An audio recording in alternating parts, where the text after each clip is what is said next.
Ever get sucked into a vortex of mystery? It's fascinating, right? But when a crime refuses to spill its secrets, it leaves us hanging, our minds buzzing with endless questions. Family reported her missing. For a long time, Cindy James had been terrified. History is filled with these mysteries, hair-raising cases that kept both detectives and the public on the edge of their seats for years. These unsolved crimes from the past have this crazy magnetic pull that keeps us coming back for more. They're the ones that make us scratch our heads, leaving us with a million whys and hows. Well, strap on your seatbelts, grab the pepper spray for protection, and join us on a wild ride as we dig deep into 5 of history's craziest unsolved crimes. These riddles are bound to leave you speechless, especially number 5. Number 1. The vanished Jamison family. In the quiet town of Red Oak, Latimer County, Oklahoma, something extremely strange happened on October 8, 2009. Bobby Dale Jamison, his wife Cheryl Lynn, and their little girl Madison Stormy Starr simply vanished into thin air, leaving behind a tapestry of mind-bending questions. The night before they vanished, Bobby and Cheryl Lynn started acting all kinds of weird. You won't believe it, but Bobby was going around talking about ghosts in his house, and he even wanted to know if there was a magic bullet to kill them. Apparently, those very spirits didn't trouble his wife Cheryl Lynn, and as if that wasn't bad enough, they were allegedly using satanic Bibles to ward off those spooky spirits. Oddly, the Jamisons had recently withdrawn their daughter from kindergarten and were gearing up for a lawsuit against the school district. The reasons why remain unknown. A family friend, Kenneth Bellows, had been residing with them, but was unceremoniously kicked out by Cheryl Lynn armed with a firearm. However, he was eventually cleared of any involvement in their disappearance. Bobby had previously sued his parents, Bobby Dean and Scarlett Jean Jamison, months before vanishing, claiming that his father had promised him a share of their petrol station in exchange for unpaid labor. However, when the station was sold, the promise was not kept. Bobby's father was even granted a protective order, though it also remains uncertain whether this dispute was linked to their disappearance. On the day they vanished, the Jamisons had embarked on a journey to inspect a 40-acre farm in the tranquil Latimer County. The weird thing is, they were dead set on avoiding the real estate agent who was supposed to join them. When the cops found their locked truck, everything they owned was neatly tucked inside, as if they didn't intend to leave it for long. Even their loyal dog was patiently waiting inside, yearning for their return. They never did. Amidst whispers of Bobby and Cheryl Lynn's alleged involvement with drugs, no concrete evidence was ever found. This case remains a tantalizing mystery, still being poked and prodded by amateur detectives, especially Cheryl Lynn's friend, Nikki Chenault. The Jamisons remain missing to this day, including their poor daughter. Number 2. The Gardner Museum heist. In the early hours of Sunday, March 18, 1990, a mysterious theft happened at the Isabella Stewart Gardner Museum. 2 individuals, disguised as police officers, parked near the museum and rang the side entrance buzzer at 1:20 a.m., claiming to investigate a disturbance. Security guard Rick Abbott, believing their story, let them in. However, it soon became clear that these officers had nefarious intentions. They overpowered Abbott and his colleague Randy Heston, handcuffing and duct taping them. With the guards subdued, the thieves embarked on a daring art heist, moving swiftly through the museum. They spent 81 minutes inside and came out with art worth $500 million. It included 13 works by well-known artists like Rembrandt, Vermeer, Degas, and Manet. It was the largest theft of art in modern times, and the FBI has spent years trying to figure out, but hasn't been able to this day. Before departing, the thieves checked on the bound guards, then proceeded to the security director's office.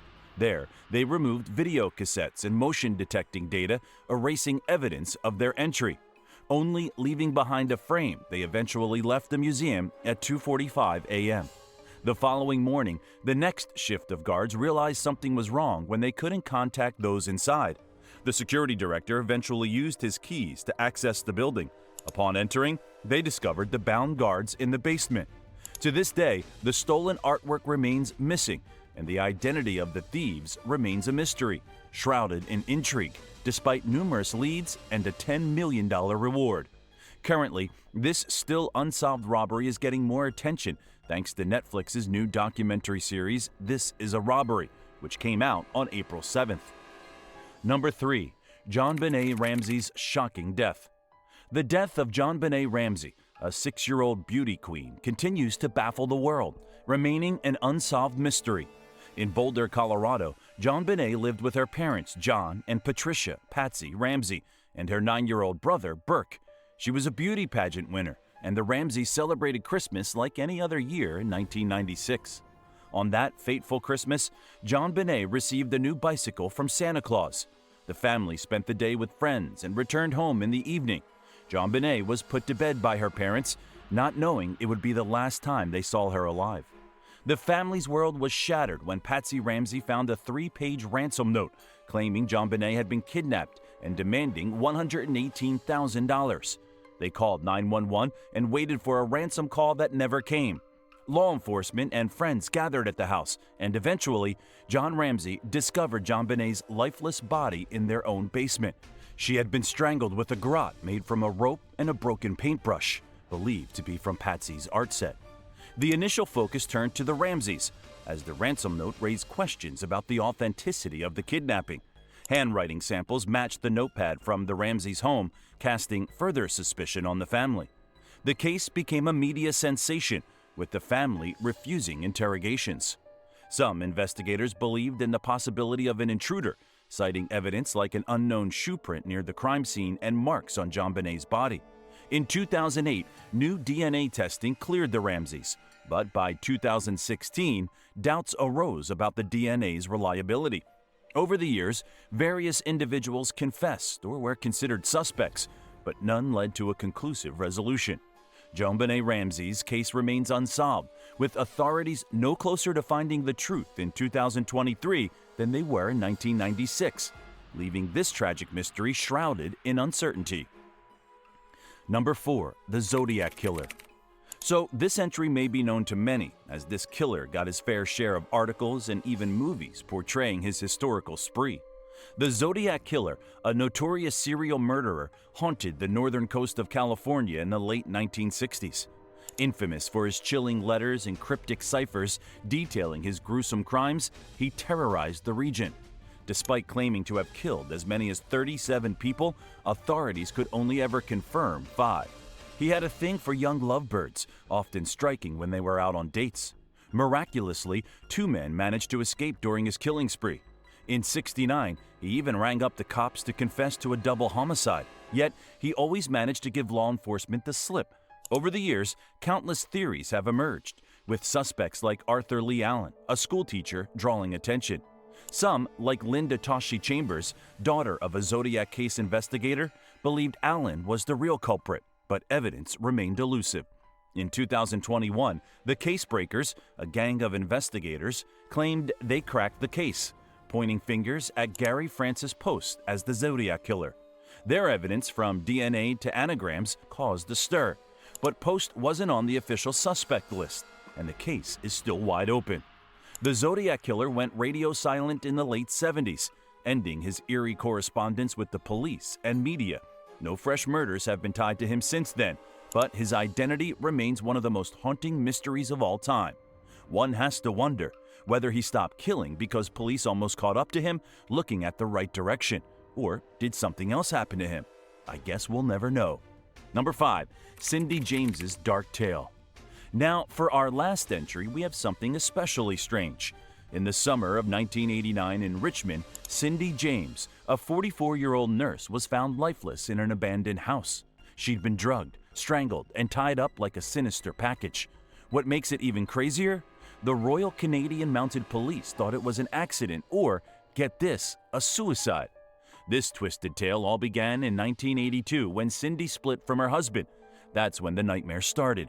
Creepy calls, brutal attacks, cut-off phone lines, and scary notes haunted her constantly and made life a living hell.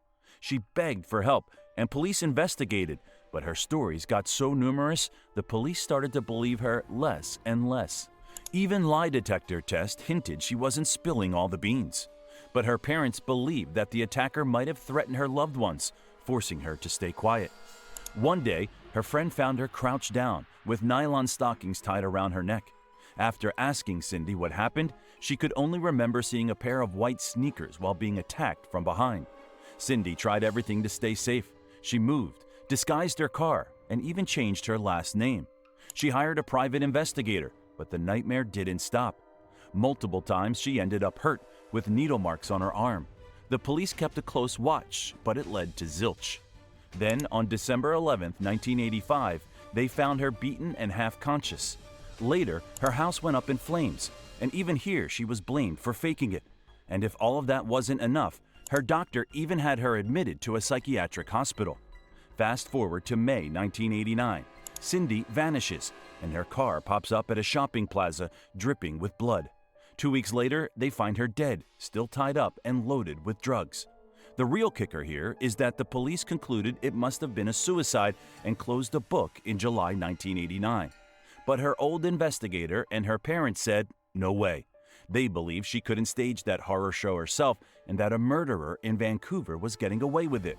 I don't know about you, but I don't believe it was a suicide. The poor woman had been made to look mentally unstable, allowing her attacker to torture her for as long as he wished before finally killing her. If that's not sad, I don't know what it is. Which one of these crimes would you like to solve? Leave your thoughts and theories in the comments below. Maybe you'll be the one to finally crack the case. And don't forget to like, subscribe, and hit that notification bell so you won't miss our next intriguing adventure. Until then, keep those magnifying glasses close and stay curious.